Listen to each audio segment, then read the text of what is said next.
Bienvenidos a Iglesia Bautista Berea. En el sermón de hoy, continuaremos estudiando el dominio propio en los bienes materiales con el pastor Óscar Zagardia. Vamos a ir entonces a la primera carta de Timoteo, capítulo 6, y estaremos leyendo lo que dice el versículo número 9 y número 10. ¿Ya? Primera carta de Timoteo, capítulo 6, versículos 9 y 10.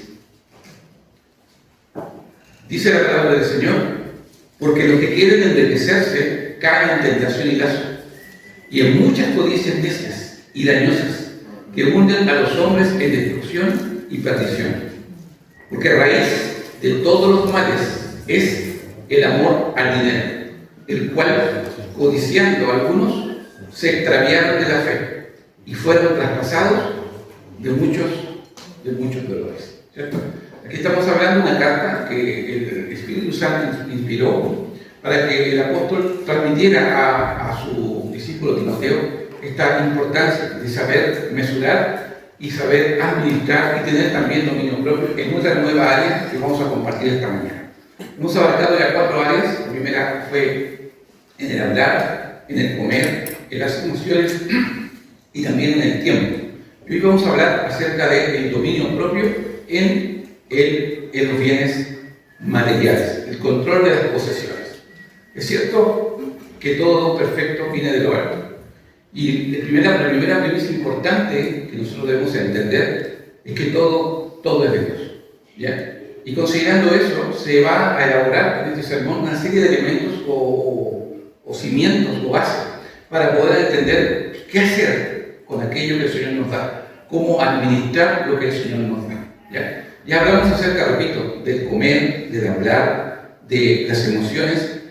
Vamos a hablar hoy de las posesiones y la próxima semana estaremos hablando acerca de la pureza y la sexualidad, que también es un don que Dios nos da, que debemos cuidar. ¿Ya? Entonces, oramos al Señor y vamos a enseñanza para el día de hoy. Amadísimo Dios, Padre Celestial, Padre bendito, te doy gracias esta mañana por esta reunión que hemos comenzado hace unas horas ya, y comenzando, hablando y escuchando acerca del maravilloso perdón que tú nos das por medio de Jesucristo. Ese perdón que debe ser transmitido a todo hijo de Dios y que en verdad nos hace, en la misma figura de ese Dios todopoderoso, perdonar, y perdonar de una manera cabal y precisa, olvidando todas las agresiones y faltas que han acaecido sobre nuestras vidas. Padre, hoy continuamos con la enseñanza para la crianza de los hijos. Y cuán importante es el tema de hoy, porque debemos asumir en gran manera que hay un Dios que es dueño, propietario de todas las cosas. Y todas las cosas creadas, Dios las hizo de manera perfecta. Y entregó a los hombres la administración de ellos. Hoy vemos que con tristeza esa bendición que Dios da a la humanidad se ha corrompido en gran manera. Hay muchos que teniendo mucho quieren más. Hay muchos que teniendo muy poco reniegan contra Dios. Esos extremos lo vemos en la sociedad de hoy. La injusticia social, como la queramos llamar, Padre mío, es algo que es intrínseco en el ser humano. Un hombre que codicia, un hombre que es avaro, es parte también, en esencia, del pecado, la raíz de todos los males que se llaman el dinero, pero todo tiene como consecuencia el pecado del ser humano. El hombre codicia, anhela, desea, no tiene control en lo que desea ni lo que codicia, sino que es capaz de sobrepasar y abusar y matar con fin de conseguir sus objetivos. Esa es la gran realidad del hombre de hoy sin Dios. Padre, y los que hemos aprendido, lo que hemos entendido en verdad, que todo proviene de ti, lo que tenemos es gratitud, agradecimiento, porque nada merecemos, porque nada de lo que poseemos lo recibimos en verdad por nuestros esfuerzos, sino que a través de ti, Señor. Tú nos das la salud, tú nos das la inteligencia, tú nos das la fuerza en nuestras manos, para que seamos los instrumentos y edificadores también de todo lo que tenemos, porque todo proviene de ti, Señor. Te doy gracias por eso, Señor. Gracias por este lugar que nos cobija. Gracias por las bancas en las cuales nos podemos sentar. Gracias por estos instrumentos que permiten amplificar la voz Gracias por la palabra de Dios que está contenida en estos materiales, estas hojas, Señor. Todo proviene de ti para tu edificación y tu gloria. Dando las gracias, Padre, en el nombre precioso de Cristo Jesús. Amén. Amén. La razón del por qué hemos desarrollado una serie de sermones acerca del dominio propio, que se ha extendido ya bastante tiempo, es precisamente porque cada uno de los que está aquí necesitamos la sabiduría de Dios para enseñar a nuestros hijos. Pero para poder enseñar a nuestros hijos, ¿qué es lo que tenemos que hacer primero? Aprender nosotros. Transmitir el mensaje, la verdad bíblica, nos hace en verdad ser conscientes de lo débiles que somos, ser conscientes de lo egoísta que somos, ser conscientes de lo codicioso que somos, ser conscientes de lo avaro que somos. Porque usted puede negar todas aquellas características que he mencionado y diciendo, yo no soy así. Pero si analiza verdaderamente nuestra actitud y nuestro comportamiento, de seguro, más de algunas de estas características emergerán en su manera de ser. No estoy negando que esta persona que está hablando no tenga esas características, al contrario, lucha contra aquello. El apóstol Pablo dice que luchaba contra aquello que lo dominaba. Y no sé característica particular abordaba Pablo, pero dice que luchaba contra el pecado que moraba en él. Y la figura del pecado, los matices que tiene el pecado son extensos. Parten en verdad acerca de una maldad plena, cabal, depravada del hombre, pero también matizando puede llegar incluso a la mentira y transmitiéndose a la codicia, a la avaricia. Hermano, hay grados de pecado. La verdad es que el pecado es uno y el pecado nos excluye de la gloria de Dios. Romanos dice claramente que por cuanto todos pecados están destituidos de la gloria de Dios. No habla de escalas, habla precisamente del factor principal de lo que es el pecado, la desobediencia y pasar por alto la voluntad de Dios. Pero esto no viene adquirido, como algunos dicen, sino que viene en nuestros corazones. Creo que si usted ha sido papá y ha tenido hijos pequeños, hay una palabra que usted no les enseñó a sus hijos, pero que ellos ya la conocen desde chicos. ¿Se recuerda cuando su hijo tenía 1 año y medio, 2 años, y usted le regaló un juguete y venía una visita a ver a su hijo a compartir? ¿Cuál es esa palabra que de alguna manera, hermano, hay detrás todo un pensamiento capitalista, si uno lo puede decir? Esa palabra, ¿sabe cuál es? Cuando su hijo tenía algo y la otra persona quería, ¿puedo jugar con ella? ¿Qué decía su bebé? ¿Qué decía su niño? Es mío. ¿Ya? Yo no creo que usted le enseñó esa palabra. ¿Ya? Yo no creo que usted le haya dicho, hijo, mira, estas cosas son tuyas, defiéndelas. ¿Ya? Sino que pareciera que en forma natural aparece eso, mío, eso es mío, ¿ya? Y lo lucha y lo defiende, aunque sea, hermano, un mendrugo de pan, aunque sea un carrito todo chocado, pero es de él, es su posesión, ¿cierto? Bueno, al principio lo que reclamará es un juguete, al principio reclamará un pedazo de pan, al principio reclamará una pieza de ropa. Pero si usted no enseña a sus hijos acerca del control, del dominio propio, de las posesiones, se convertirá en un corazón codicioso, avaro y deseador de lo que tiene el otro. ¿Cierto? La Biblia es muy clara respecto a eso. Si vamos al primer libro de la palabra de Dios, notará en el libro del Éxodo, capítulo número 20, Éxodo 20, que ya formando parte de los 10 mandamientos aparece esa figura acerca del control de las posesiones. En Éxodo 20, versículo 17, Éxodo 20, 17, y quiero hacer un paréntesis, hermano. El tema de la propiedad privada,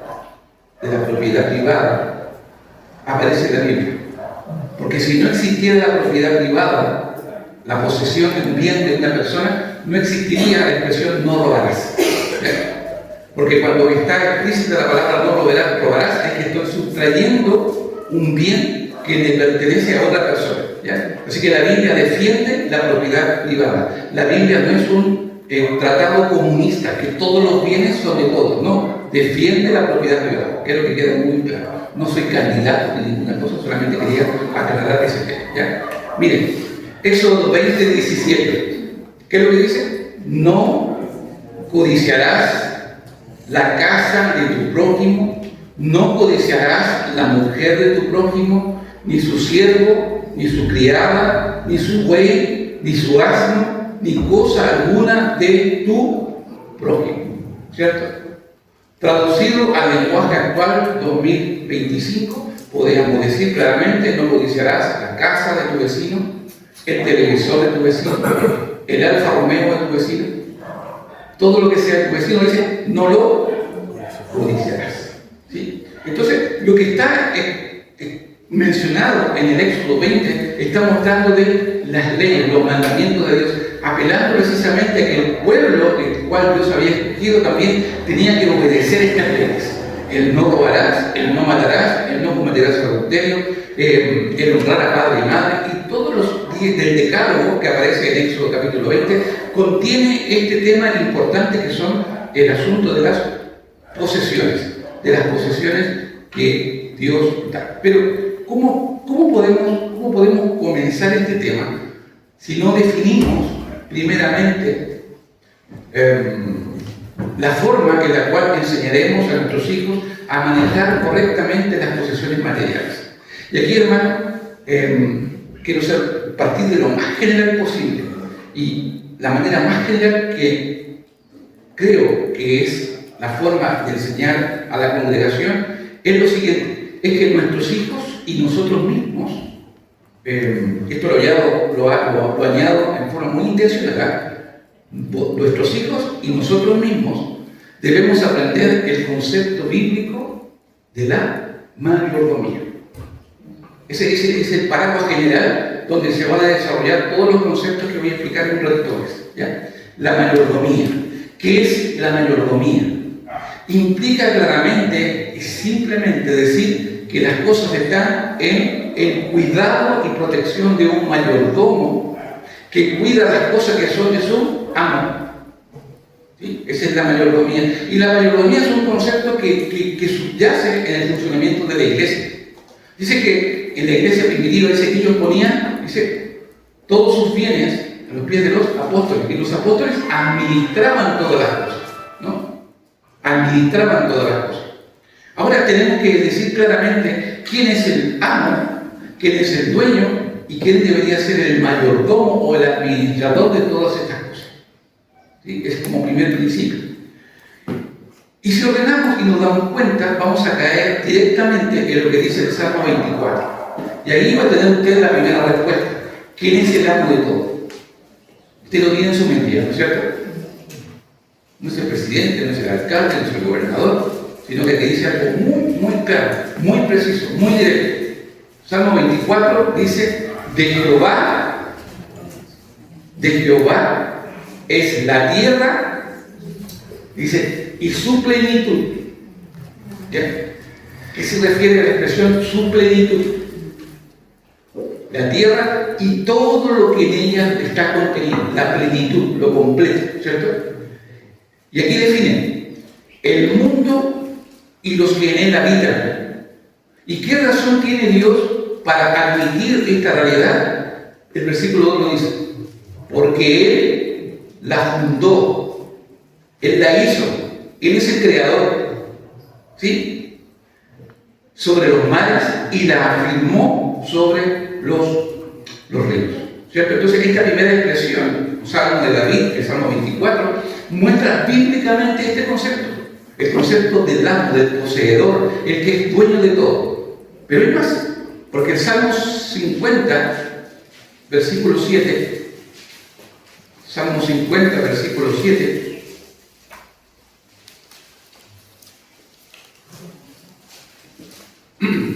recuerda, es el dueño genuino y absoluto de todo. Salmo 57, oye, pueblo mío, y hablaré.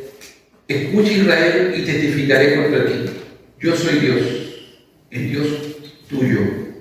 No te reprenderé por tus sacrificios, ni por tus holocaustos que están continuamente delante de mí. No tomaré de tu casa becerros ni machos cabríos de tus aflictos. ¿Por qué? Porque mía es toda bestia del campo, y los millares de animales y los collados. Conozco a todas las aves de los montes y todo lo que se mueve en los campos me pertenece. Yo creo que asociamos directamente. Mire la expresión como en el versículo 7 dice claramente quién es el dueño, quién es el amo y quién es la propiedad. ¿Quién es el amo? Dios. ¿Por qué? Porque habla a este pueblo con la idea de un pueblo mío. Un pueblo mío. Y Dios lo escogió para él, lo escogió para su gloria.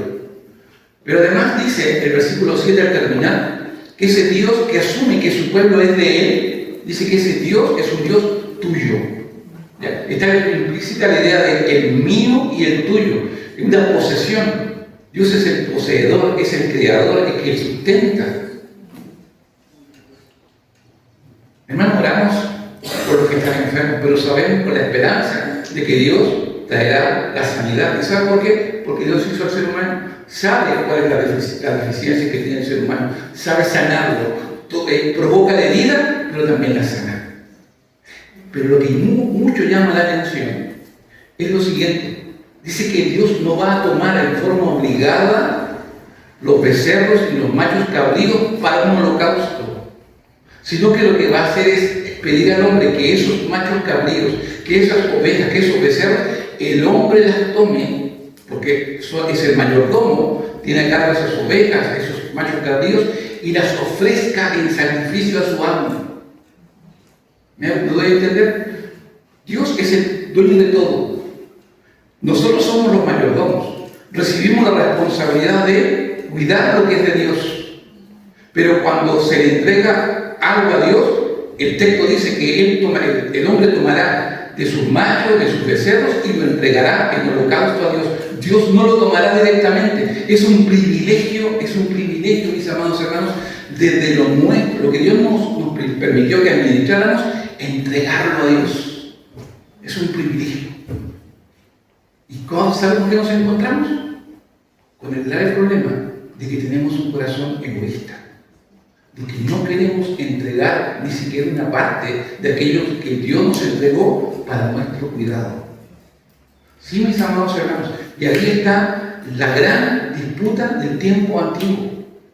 Aquello que Dios exigía obediencia, hoy sigue exigiendo lo mismo. Porque Dios es un Dios inmutable, Dios no ha cambiado, sus leyes no han cambiado, el Dios Todopoderoso sigue siendo exactamente el mismo.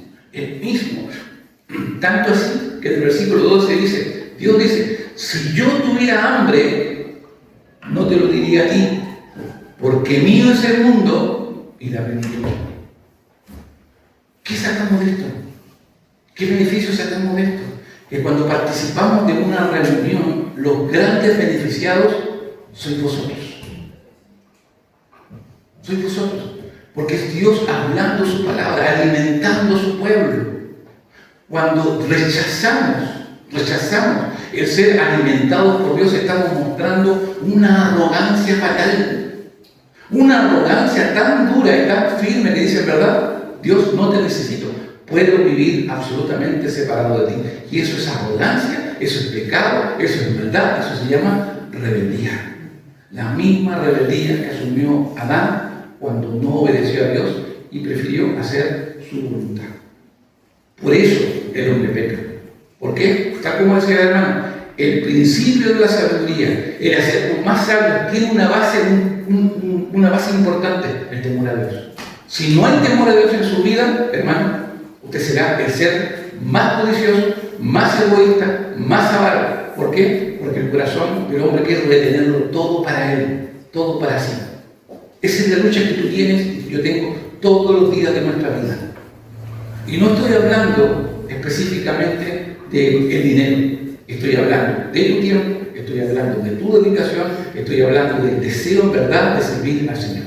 Si todas las cosas son de Dios, el mundo es su plenitud, y el Señor nos entrega a nuestro cuidado posesiones materiales y humanas, debemos hacerlo, cuidarlo, florecerlo para su gloria. Y uno de esos elementos importantes dentro de la familia es algo que Dios nos da. Cuando un hombre y una mujer se unen en el sagrado unión del matrimonio, vienen los hijos. Y esos hijos, Dios nos los da.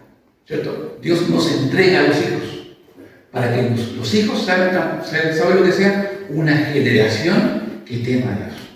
¿Quién es el responsable? Padres. Porque ellos de alguna manera son los que reciben, los que recepcionan a los hijos y los crían. Si criamos mal a nuestros hijos, estamos siendo malos administradores, malos mayordomos de aquello que el Señor nos concedió. Por eso tú y yo debemos esforzarnos. Si queremos agradar a Dios, si queremos obedecer a Dios, si queremos manifestar en verdad nuestra devoción y amor a Dios, preocúpate de todo aquello que te dio el Señor. Nos preocupamos mucho del trabajo. Y al preocuparnos mucho del trabajo, el factor tiempo entra a formar parte de aquello valioso que deberíamos compartirlo con la familia y con Dios. Todo lo llevamos al trabajo. Cuando Dios nos da una posesión material, mis amados hermanos, un acto, nos dedicamos una gran cantidad de horas, a lo mejor a que el auto no falle, y entendiendo que necesidades mucho más importantes en casa, que son vuestros hijos, vuestra esposa. Entonces aquí, hermano, da para mucho el tema, pero agreguemos un texto más. El Salmo 89:11. Salmo 89:11.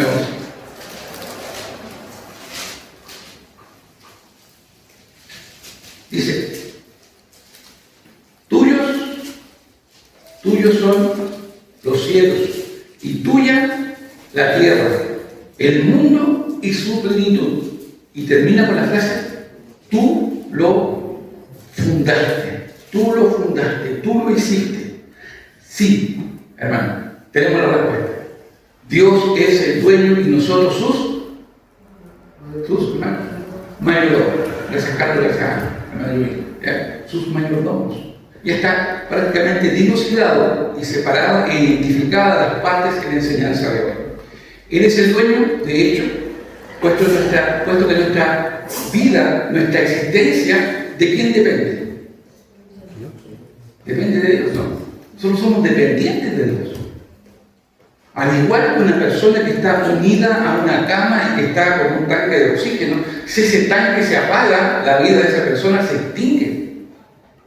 Si nosotros no nos separamos de la vida verdadera, un cristiano se apaga, se comienza a apagar su espíritu cuando estamos lejos de Dios. Somos dependientes. Si tú eres una hija, un hijo de Dios, debes entender eso. Lejos de Dios, nada vas a poder hacer. Van a emerger la rabia, la amargura, el egoísmo, la codicia. Van a emerger naturalmente. Van a empezar a formar parte de ti. Pero cuando estás ligado a la vida, cuando ya has alimentado con la savia verdadera, esa flor, esa hoja, va a florecer porque está siendo alimentada por la savia verdadera, que es la palabra de Dios a través de Jesucristo y guiado por su Espíritu Santo.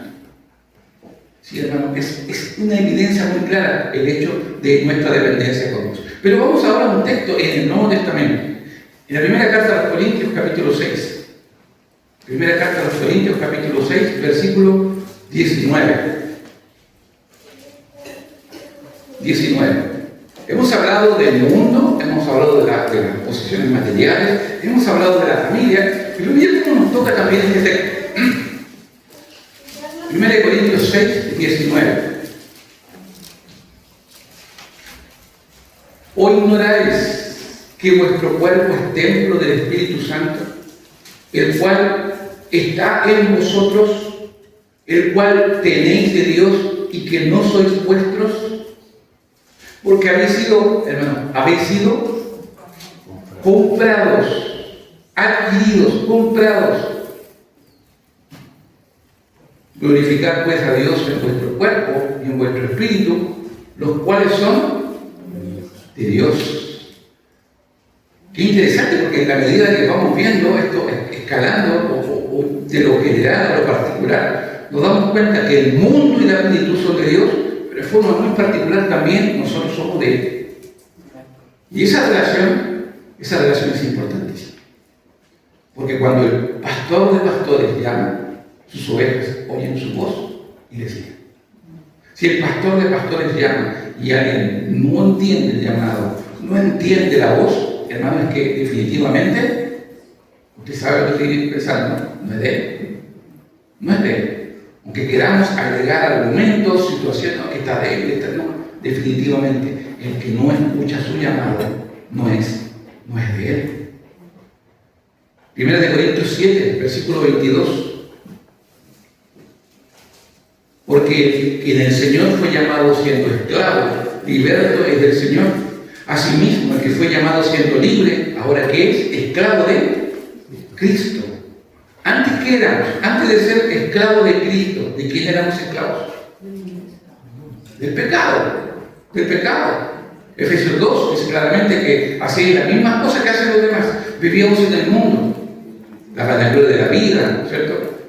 El deseo de la carne.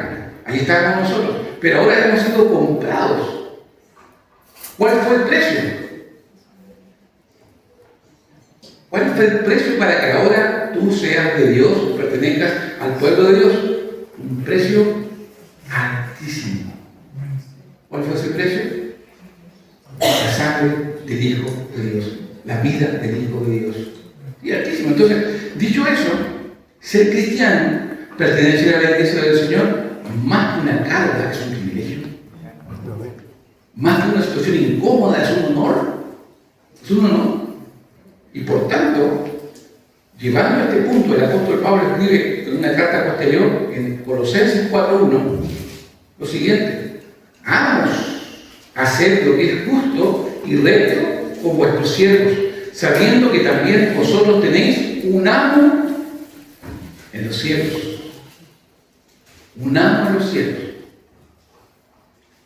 Pero este amo es muy diferente a los amos que veíamos en los tiempos de Punta Quinta. ¿Ya? Yo sé que cuando hablo de Punta Quinta solamente mi generación entiende eso. ¿Ya? Todos los demás no tienen ni idea de quién es Punta Quinta. ¿Ya? Una serie antigua, un esclavo africano que le cortaron la pierna y todo eso para evitar que escapara. Así trataban los amos duros a sus esclavos. Si huían, cortaban la pierna. Sus descendientes, sus esposas, eran tomadas y acusadas. Así un amo malo actúa. Pero el amo que tenemos en los cielos es un hermoso amo y buen amo. ¿Sabe por qué? Mire, Primera de Timoteo, capítulo número 6. Porque usted ha entendido que de Dios es el mundo y su plenitud, ¿cierto? Y todos los que en él habitan. Pero mire el texto que vamos a leer ahora. Primera de Timoteo 6:17. A los ricos de este siglo manda que no sean altivos, ni pongan la esperanza en las riquezas, las cuales son inciertas, sino en el Dios vivo, que nos da todas las cosas en abundancia. ¿Para qué? ¿Para qué Dios da las cosas en abundancia? Para que las disfrutemos. Para que las disfrutemos.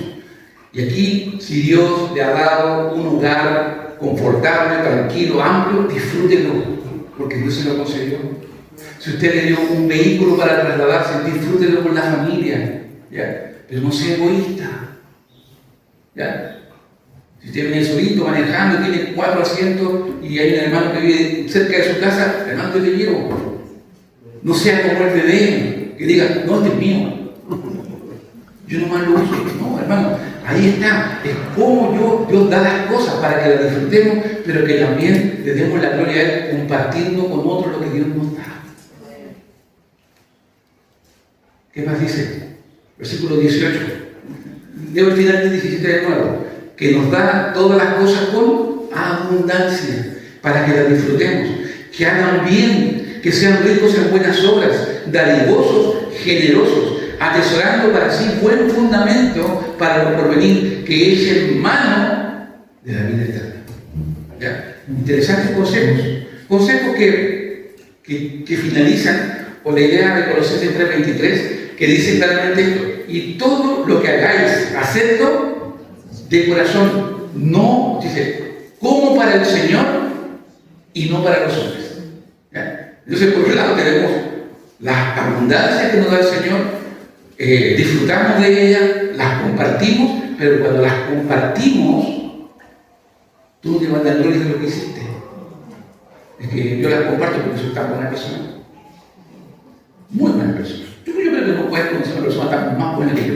¿Ya? No. cuando las compartimos, que la gloria no sea para ti, sino para Dios. ¿Ya? Entonces, con esa base ya logramos entender e identificar los fundamentos principales de la enseñanza de hoy. Pero ahora vamos ya a un terreno más profundo, que tiene que ver con el hecho de que es necesario para que nosotros como padres comencemos también a apropiarnos de esta idea de la mayordomía y también entender cómo debemos administrar aquellas posesiones que Dios nos da. Y el primer elemento importante que quiero considerar es el hecho que si usted es una persona agradecida, que si usted es una persona que disfruta de lo que Dios le da, los bienes que Dios le da y los comparte con otros, ¿quiénes deberían ser sus ejemplos directos? ¿Quiénes serían ser sus ejemplos directos? ¿Quiénes deberían ser los receptores de aquello que hoy usted está disfrutando y ha entendido? ¿Ya? Porque uno logra entender que si todo viene de Dios, para que lo disfrutemos y lo compartimos con otros, eso ha sido entendido a través de la obra del Espíritu Santo en nosotros, ¿no? ¿Sí? Usted no lo aprendió en forma natural, porque hemos dicho que el ser humano en forma natural es egoísta. Pero ahora, cuando el Espíritu Santo nos dirige, ese egoísmo es cambiado en bondad para compartir lo que ha recibido. Entonces, dicho eso, si un padre sabe ser agradecido, ¿quién debería seguir su modelo? Sus hijos. Sus hijos, ¿no? Ahora, ¿cuál es el problema? ¿Por qué chocamos ahí? ¿Por qué tenemos padres agradecidos, bondadosos, que comparten todo lo que Dios le da? ¿Por qué sus hijos no son así? ¿Por qué sus hijos no son así? Y miren, es importante porque las generaciones están cambiando y su manera de pensar también está cambiando. La generación previa a la mía es una generación que todo tenía que luchar por obtenerlo. Si había que picar piedras, picaba las piedras. Si había que cargar sacos, cargaba los sacos. Si había que hacer pan mi abuelito Fortunato era panadero, tenía que levantarse 4 de la mañana, 3 de la mañana, a hacer pan, a amasar. Largas jornadas para que el pan pudiera disfrutar otro, ¿cierto? La gente de la generación anterior a la nuestra entendía el valor del trabajo. ¿Sí? Entendía el valor del trabajo. Entendía que una camisa o unos zapatos le tenían que servir a la persona, al hermano más chico y al que seguía. ¿Ya? Ahora el problema es si tenían 2 niñas y el tercero un varón, el varón tenía un problema grave. No le daba nada. ¿Ya? Pero entiendan, la generación que estoy relatando es una generación llamada la generación del esfuerzo. Del esfuerzo. Los padres en esa generación trabajaban a lo mejor en las mineras, pero no ganaban lo que ganan los mineros hoy. ¿Ya? Era muy poco lo que recibían y había mucho dinero dando vueltas. Bueno, pero la generación que le sucedió a aquella generación es aquella generación donde los padres se esforzaron para que sus hijos tuvieran, en su mayoría, de todo. De todo. ¿Sí? Es una generación donde el papá y la mamá trabajaban y el objetivo es que los hijos fueran hijos de bien y pudieran tener y ser el primer hijo que entrara a la universidad o que estudiara una carrera profesional. Ese fue el anhelo de muchos padres. Esa fue la siguiente generación, donde llegaba el joven y era el primero que entraba a la universidad de toda la generación, de toda la familia, y todos lo alababan y ¡qué tremendo esfuerzo! Tu hijo en la universidad. Pero ¿cuál es la generación de ahora? Aquellos universitarios que vieron el esfuerzo de sus abuelos y de sus padres. Ahora la sociedad cambió, mis amados hermanos, y cambió violentamente. Y cambió ahora en un sentido donde las posesiones, lo que uno tiene, identifica o te coloca en una escala. Si tú tienes mucho, eres exitoso. ¿Ya? Si tú logras tantas cosas, has alcanzado el éxito. Y el éxito es un patrón que empieza a comparar incluso dentro de las profesiones. Cuando un joven que estudió en la Universidad de Tarapacá se va a buscar trabajo en Santiago y se encuentra con otro joven que estudió en la Universidad Católica y en la Universidad de Chile, le pregunta, ¿tú no estudiaste la Tarapacá? ¿Qué es eso? ¿Dónde está? ¿Dónde está esa universidad? Porque, hermano, haber estudiado en una universidad o en otra, el simple nombre discrimina. ¿Ya? ¿Y qué sucede? Que el joven que viene a una universidad desconocida tiene que esforzarse para mostrar sus habilidades. Y se anime, queridos hermanos, donde por la gracia del Señor nuestros hijos muestran en verdad el temor a Dios, orando al Señor para que les dé Dios la posibilidad de trabajar a lo mejor en lugar donde a lo mejor ni por el apellido ni por la familia podrán llegar, pero Dios los puede colocar en ese lugar. ¿Y para qué? ¿Para que ganen dinero? ¿Para que sean famosos? No, hermano. ¿Sabe lo que Dios hace? Dios en su sabiduría coloca a nuestros hijos, a nuestros nietos, sobrinos, en lugares altos, siendo cristianos. ¿Para qué? Para que en ese lugar hablen del Evangelio a aquellos que no conocen de Dios. Si piensas por un ratito y dices, ¿por qué estoy en este lugar? ¿Cuál es el propósito que tiene este lugar? Llenarme los bolsillos de dinero, viajar por el mundo. Olvídate de eso. Si eres un hijo de Dios, si eres un cristiano, hay una persona en tu trabajo, ante la cual tú eres el emisario del mensaje que esa persona necesita. Nunca pienses que tu futuro, que lo que te está sucediendo es solamente pensando en ti. Hay alguien más en tu camino. Hay una persona que Dios te ha puesto en un camino para que tú le hables de Cristo. Pensar así es desprenderse de la actitud egoísta que todos tenemos, llevar a pensar en el prójimo.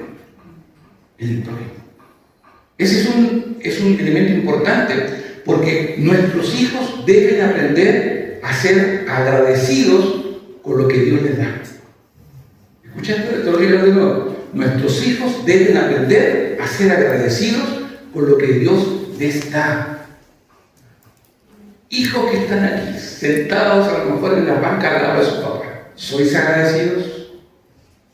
¿Sois agradecidos de lo que Dios te ha dado? Parece que no, voy a preguntar individualmente. Si quieren preguntar individualmente, no tengo problema. ¿Son hijos agradecidos verdaderamente? Mira la pregunta, te estoy planteando de una manera bastante general. A lo que tú le des valor, de eso vas a agradecer. Porque podría decir, mira, yo estudié y salí, pero hace 3 años no encuentro trabajo. No, yo no estoy muy satisfecho. Yo no estoy hablando directamente de tu trabajo. ¿Sabes lo que estoy hablando? Mira hacia atrás. ¿Cómo llegaste ahí? ¿Cómo llegaste ahí? ¿Cómo llegaste a ese trabajo? ¿Solo? ¿Solo te cocinaste?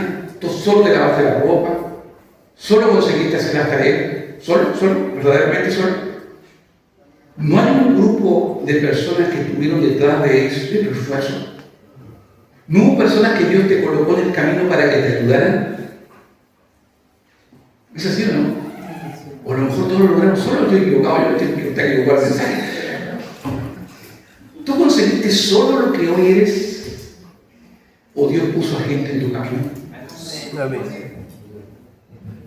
No hay una madre cristiana que oró por su hijo y su hijo está hoy trabajando, ejercitando su labor, su oficio. Y esa oración de una madre y es la bondad de Dios la que está actuando. ¿O es solamente mérito tuyo? ¿Te das cuenta que cuando comenzamos a entender de por qué estamos ahí, por qué estamos difícilmente trabajando y en cómo trabajando ahí, hermano, deberíamos ver hacia atrás cómo llegamos a ese lugar, cómo Dios nos formó, cómo Dios nos aventó, cómo no tuvimos una familia que nos sustentó, nos soportó por tanto tiempo. Es difícil entenderlo, por eso es prioritario que al primero entendamos que somos mayordomos de aquello que Dios nos da, y segundo, que debemos enseñar a nuestros hijos a ser hijos agradecidos. Porque ¿sabe cuál es el problema de este siglo? El apóstol Pablo lo relata muy bien en Romanos capítulo 1, versículo 18.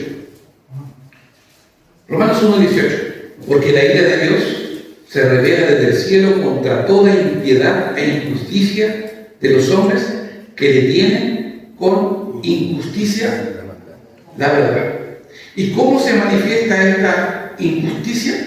¿Cómo se manifiesta esta injusticia? Versículo 21. Pues habiendo conocido a Dios, no le glorificaron como a Dios. Mira lo que viene a continuación. Ni le dieron gracias. Ni le dieron gracias. Tu hijo, mi hijo, pueden ser personas en este mundo que tengan sueldos altos y exitosos. Pero si no le dan la gloria a Dios y no le dan gracias a Dios, de nada sirve eso. ¿Se entendió, no? Hermano, si nuestro objetivo es formar en nuestros hijos exitosos que posean muchas cosas materiales, estamos cerrando el camino. Estamos cerrando el camino. Estamos aumentando la cantidad de personas en condenación. Y lo que debemos entender es que nuestra enseñanza, un corazón agradecido, transmite gratitud al que está cerca. Hijo, todo lo que Dios nos dio, esto debe ser motivo de que le demos la gloria a Él. Le demos la gracia a Él. Miren, pues habiendo conocido a Dios, no le glorificaron como a Dios, ni le dieron gracias. Ni le dieron gracias. Padre, pregúntale a tu hijo, cuando logra algo, ¿le diste las gracias a Dios?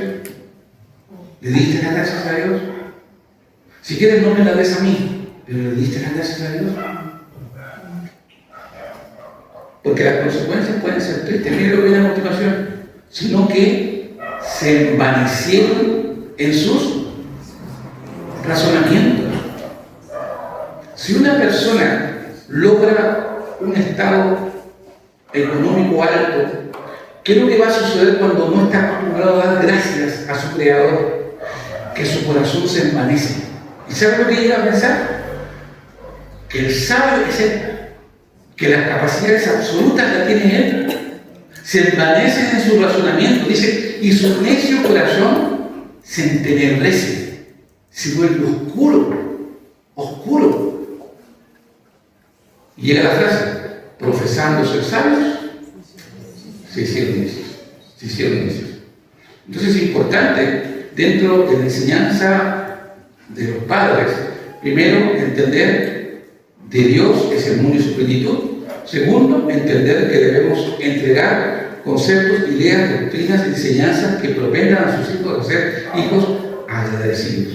Porque si no es así, sus hijos tendrán muy buena posición, pero su corazón está entenebrecido. No hay gratitud en él, no hay reconocimiento de Dios. Romanos 2:4.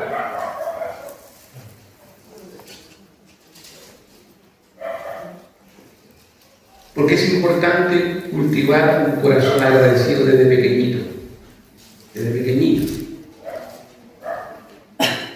Romanos 2:4.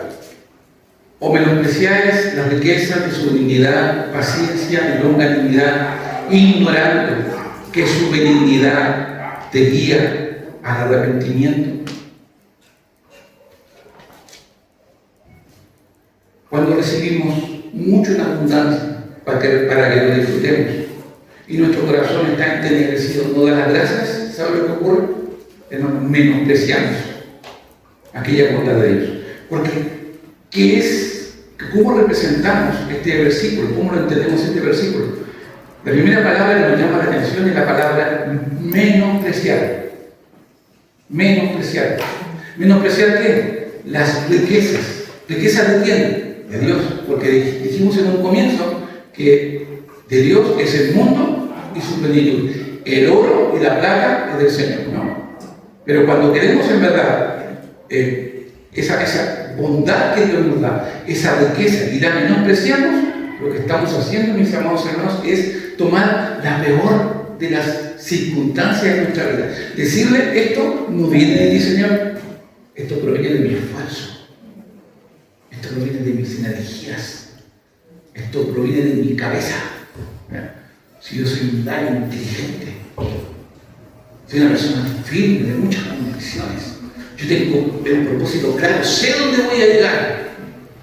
me propongo algo y lo voy a conseguir, no importa lo que esté en el camino. ¿Sabe lo que ocurre con ese pensamiento? Que el hombre es capaz de matar para llegar a su objetivo. ¿Escucho bien? De matar. ¿Por qué? Porque cualquier cosa que esté adelante como estorbo, el hombre en su intento la quiere sacar de ahí. La quiere sacar de ahí. Escuchará en los meses previos a una elección como la que tenemos el próximo domingo, ¿ya?, que los 8 candidatos lo único que están pensando es esperando que uno de los 8 se caiga. ¿Sabe para qué? Para colocar una noticia. Ese hombre no merece ser elegido. Yo sí. Cuando el hombre busca y coloca una meta sin Dios, el hombre es probable que la consiga. Es probable que logre eso. Pero las consecuencias pueden ser lamentables. Pueden ser lamentables. Padres profesionales que en su esfuerzo, en su propósito, pueden haber conseguido todos los logros que se quieran, pero haber perdido lo más importante, a su esposo y a sus hijos. ¿Es eso lo que usted quiere? Tiene valor. Si usted coloca el valor por un lado a su familia y a su éxito, a las riquezas, ¿se inclinarán para qué lado? ¿A las riquezas? ¿A la familia? Porque si las riquezas están privilegiando su pensamiento, esto que está acá, usted lo va a perder. Va a perder a sus hijos, va a perder a su esposa, va a perder a su familia. El hombre quería hacer grandes planetas para acumular todas las grandes cosas que tenía. Y un día, en una noche, la palabra que él escuchó, necio. Arruinaste toda tu vida. Tuviste amor por las riquezas. Como decía el texto de 1 Timoteo 6, dice, el más grande mal de este siglo es el amor al dinero. Hermano, en una iglesia pueden haber familias de mucha posesión material y familias muy pobres, pero en el contexto general ambas familias son de Dios. Y en la eternidad disfrutaremos de las mismas bendiciones. Pero ¿qué pasa con aquellas a las familias a las cuales Dios le dio mucho? Al que más Dios se le da, también más se le exigirá. Y por lo tanto, ¿qué hiciste con aquello que te di? ¿Cómo administraste lo que yo te di? Es interesante, ¿no? Bueno, por lo tanto, aquí en el versículo 4 dice, paciencia, longanimidad, ignorando que su benignidad te guía al arrepentimiento. Al arrepentimiento. Reflexionar por un instante y decir, si Dios me bendice de esta manera, si Dios cuida de mi familia de esta manera, ¿cómo no ser una persona agradecida? ¿Tú eres agradecido? ¿No eres agradecido? ¿Eres agradecida? Agradece por tu esposo. Amén. Por tu esposo. ¿Ya? Por tus hijos. Amén. Por tu trabajo. Por tu iglesia.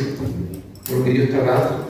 Hay muchas formas de agradecer. Pero esa actitud que hoy has tenido al manifestarte diciendo, ¿verdad? Amén. Y espero que ese amén sea sincero. No porque del lado de amén yo voy a decir amén.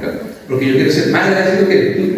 No se trata de eso. Sino que tenemos que ser verdaderamente sinceros. Verdaderamente estamos conformes con lo que Dios nos ha dado.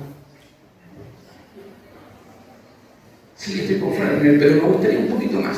Me gustaría que me bendijeras como tal hermano. Ahí estaría feliz. ¿Ya? Bueno, cada uno se puede elaborar su propio pensamiento. Bueno, para eso hay muchas formas. Ya estoy en la parte final. Santiago 1:18. Santiago 1:18. ¿Cuándo hacer esto? ¿Cuándo hacer esto?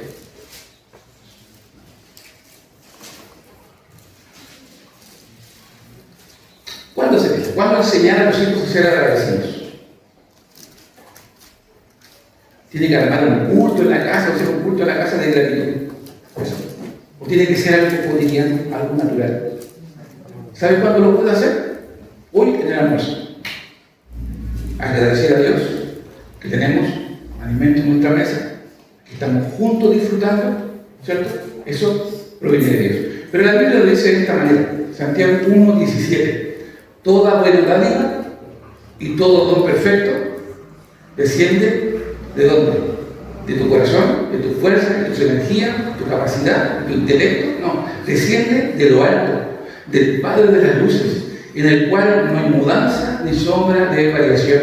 Él de su voluntad, dice, nos hizo nacer por la palabra de verdad, para que seamos primicias de sus criaturas. Hermano, aquí dice, yo fui salvo porque yo repetí una oración. Yo fui salvo porque yo decidí creer a Cristo. Aquí dice claramente que Él de su voluntad nos hizo nacer. Él nos hizo nacer. Él nos hizo nacer por la palabra de verdad. Entonces nuestra salvación tampoco es un acto de, a ver, yo colaboré con esto y Dios con esto, por eso soy salvo. No, la salvación es absoluta, absoluta de Dios, absoluta de Dios. La mayor dádiva que no me puede agradecer, hermano. Quiero equilibrarme las cosas, porque sé que la familia es importante para usted y para mí, siempre lo será. Pero el más grande privilegio y regalo que Dios me ha dado es la salvación. Porque por la salvación, el Hijo de Dios entregó su vida. Por mi salvación, el Hijo de Dios entregó su vida. Eso es importante. Eso es natural.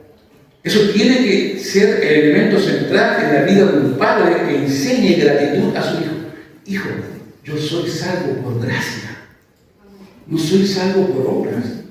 El Señor me salvó, no porque hubiera algo bueno en mí, sino de su pura voluntad, de su puro afecto, su voluntad afectuosa y bondadosa y buena. Dios me salvó. Aquí se aplicó la justicia de Dios, no mi justicia. Yo no busqué a Dios porque el hombre no puede buscar a Dios. Hijo, sea agradecido. En todas las áreas de tu vida, sea agradecido.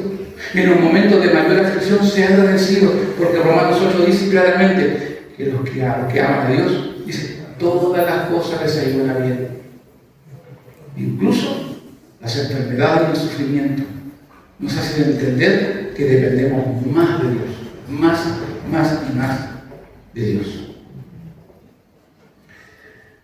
Lo otro es ser agradecido, ¿cierto? Pero lo importante es ser agradecido también con los demás.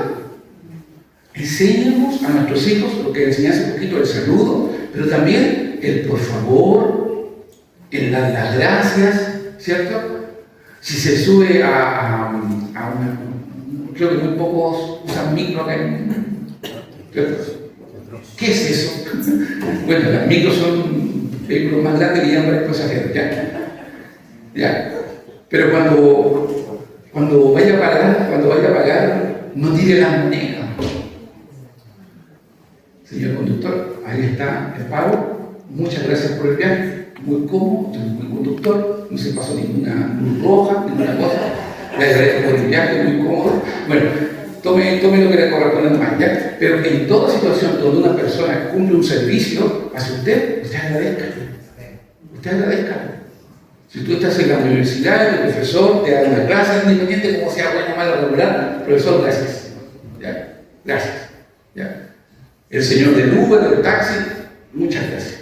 Aprendamos, ¿verdad?, a ser agradecidos no tan solo con Dios que nos da, sino también a aquellas personas que Dios nos coloca alrededor. La vecina que vende aquí en el mercado también, las gracias. ¿Ya? Porque a veces, hermano, por tanta amabilidad, la gente viene a caer un regalito. ¿Cómo se le llama? La llave. Ahí está la llave. La llave. ¿Sí? En verdad, esa influencia es importante para los que nos observan, para los que nos ven.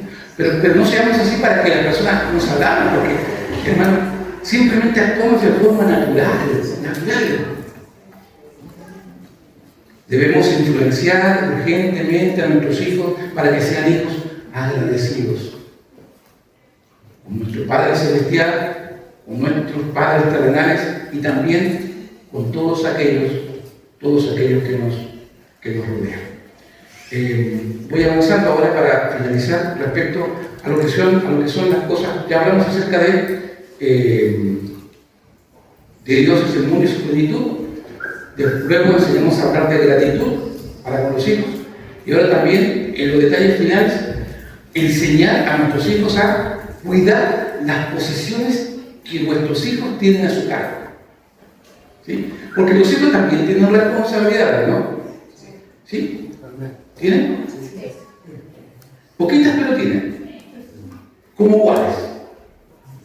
¿Cuáles son las responsabilidades que sus hijos tienen en casa? Ordenar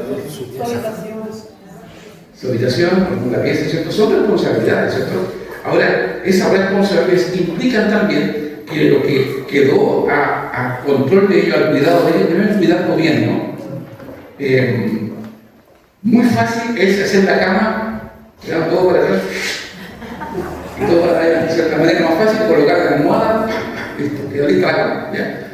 Pero la cama también hay que estirar la frazada, limpiar, ¿cierto? Sacudir el polvo, los pelitos que quedan ahí se sacan, se botan, se estiran, ¿cierto? Y cuando están sucias, a lo mejor se sacan y le dicen, mamá, ¿cómo se ocupa la lavadora?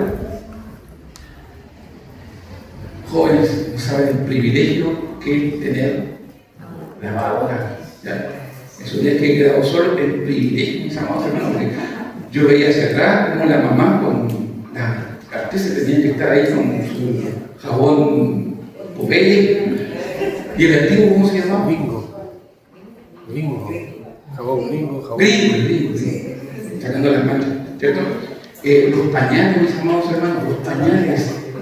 Antes se reusaban los pañales. Pastor, pero ¿cómo? Se reusaban los pañales. Se colocaba una olla grande, caliente, se le daba el pañal, me contaron así. Y después, que se quedaban blanquitos, se volvían a colgar y se volvían a usar. Ahora no, ¿cierto? Todos los pañales listos, falta que tengan el control remoto de los pañales, pero tienen de todo. Eso, mis amados hermanos, significa claramente que lo que hoy tenemos, en la generación que estamos viviendo, seamos agradecidos, que hagamos las cosas y asumimos la responsabilidad que tenemos.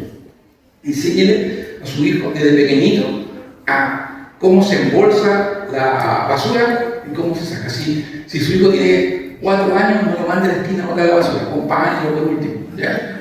Cuando tenga 10, 12, ya puede ir solito. ¿Ya? ¿Okay? Ahora, las sanciones, los castigos también tienen que ser de acuerdo a su edad. ¿Ya? Si el niñito de 6 meses dejó desordenado el juguete, no lo ordenes, que si no puede ordenarlo. Pero el grandote de 14 sí puede ordenarlo. ¿Ya? Todo su tiempo. Finalizo. Ellos deben aprender a controlar el deseo de poseer más. Controlar el deseo de poseer más. ¿Cierto? Mis amados, el grave problema hoy que vemos en los colegios, en donde se juntan grupos de jóvenes donde no tienen esa enseñanza del control de las posesiones, sucede que hoy las marcas de la polera, del reloj, del celular, dominan. ¿Ya? Y aquel que no tiene la marca específica, a lo mejor no tiene el celular de la manzanita, ¿ya? Dice, uy, ¿no tienes un iPhone? ¿Y de qué familia vienes? ¿Ya? Esa, aunque sea la opresión más fuerte, hermano, enseña a sus hijos a controlar incluso las situaciones de depresión. ¿Ya? Que no llegue su hijo triste, hijo, ¿qué te pasa? ¿Sacaste mala nota? No, que no tengo un iPhone. No, ese tema es grave. Nosotros nos criamos sin iPhone. De hecho, nunca me compró un iPhone. ¿Ya? ¿Es la marca la que me identifica? ¿Es la marca la que me da feliz? Bueno, desde chiquitito, mis amados hermanos, enséñenle, por favor. Enséñenle a ellos. ¿Ya? Tampoco es recomendable suplir todas sus necesidades en tan poco tiempo. ¿Ya? Niños que tienen 6 años y tienen su iPhone,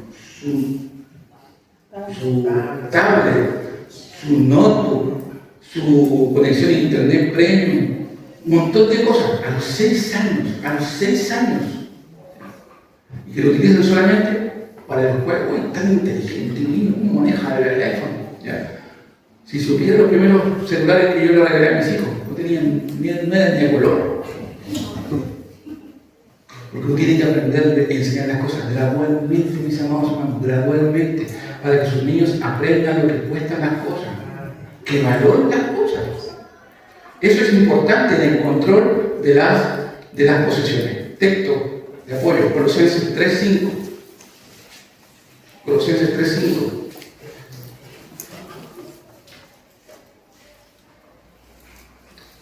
Ya aquí va a quedar muy claro, Colosenses 3:5.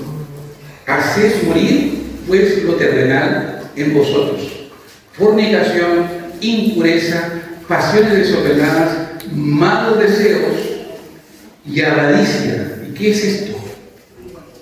Idolatría. Idolatría. El deseo irrefrenable que cambia tu estado de ánimo, que te amarga porque no lo tienes, eso es idolatría. Idolatría. Fíjese lo que dice, los malos deseos. Los malos deseos. Ojalá que se le rompa el teléfono al compañero. Malos deseos. Para que se caiga y se le rompa la cama. Malos deseos. Porque tú estás deseando un mal para conseguir algo que no tienes. Eso está mal, hermano. Hebreos 13:5. Hebreos 13:5.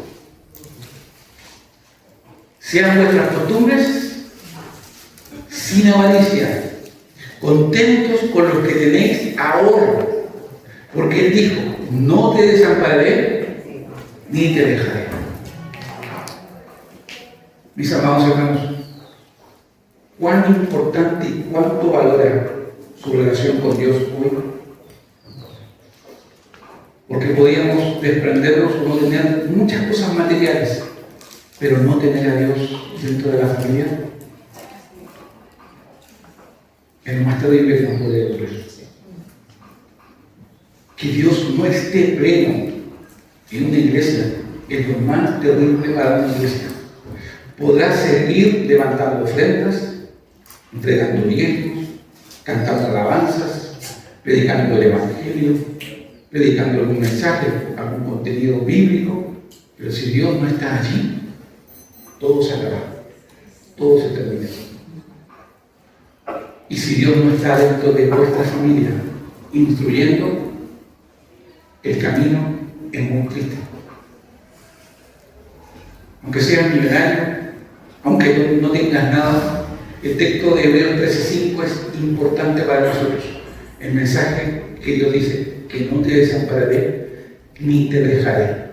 De manera que podemos decir confiadamente: el Señor es mi ayudador. No temeré lo que me pueda hacer el hombre. Dice un proverbio respecto a los hijos que no tienen control de lo que piden. La sanguijuela dice: dame más, dame más. ¿Ya? Y piden, y piden, y piden, y piden. Y el problema triste es lo siguiente: no es que la sanguijuela pida, es que aquel que escuche ese clamor le concede la bendición. Más, más y más le dará. Te quiero contar una incidencia con este término. Cuando mis hijos estaban chicos y llegaba al final del año, como padre, yo creo que le ha pasado lo mismo a usted, ¿ya? Se esmeraba, ¿por qué cosa? Al terminar el año, que se llevaba un recuerdo, un regalo, ¿no? Pero cuando llegaba el momento de abrir los regalos, no se quedaban con el más caro. Cuando son chiquititos, a veces se quedaban con, incluso jugaban con las cajas. Dejaban de lado el auto control remoto y las cajas que servían. Ahí echaban sus juguetes y jugaban. ¿Ya? Porque el niño ve en su simpleza, su necesidad es simple. Ellos necesitan algo que les entretenga. Si nosotros lo saturamos, lo llenamos y cubrimos todas sus necesidades, les violentamos fuertemente su capacidad de necesitar algo.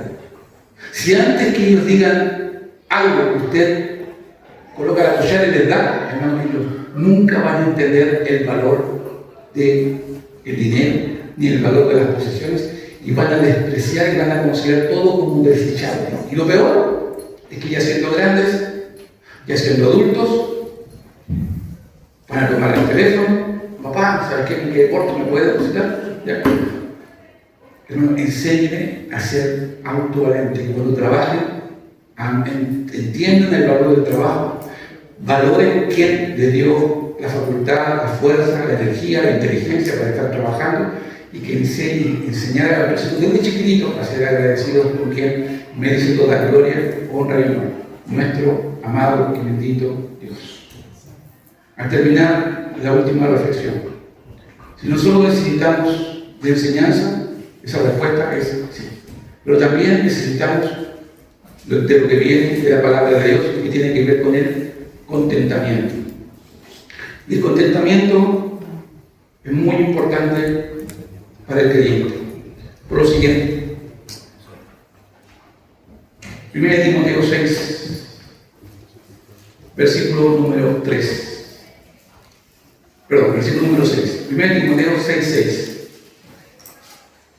Pero gran ganancia es la piedad acompañada de contentamiento. De contentamiento. Hermanos, si usted tiene tiempo para leer un texto escrito por un puritano, le recomiendo un libro que se llama El Contentamiento Divino, de Thomas Watson, donde él enseña a cómo agradecer al Señor y tener un espíritu de gratitud y conformarse con lo que Dios nos da. Y como hemos dicho, hermano, Dios no se espera en entregar pequeñas cosas. Dios es abundante en entregarnos cosas materiales. Dice, el texto dice, cosas en abundancia. ¿Pero para qué? Para que las disfrutemos. Volvemos al texto con el cual termino. Pero gran ganancia es la piedad acompañada de contentamiento. Contentamiento. Un corazón agradecido es un corazón contento. Contento. Porque nada hemos traído a este mundo y sin duda nada podremos sacar. Así que, teniendo sustento y abrigo, estemos contentos. Contentos. Porque todo lo que tenemos proviene de Dios. Bueno, amadísimo Señor, Padre Celestial, te damos gracias hoy. Gracias por enseñarnos a todos. Si este recurso ha sido de bendición para tu vida, te invitamos a que le des me gusta y lo compartas para que esta enseñanza llegue a más personas.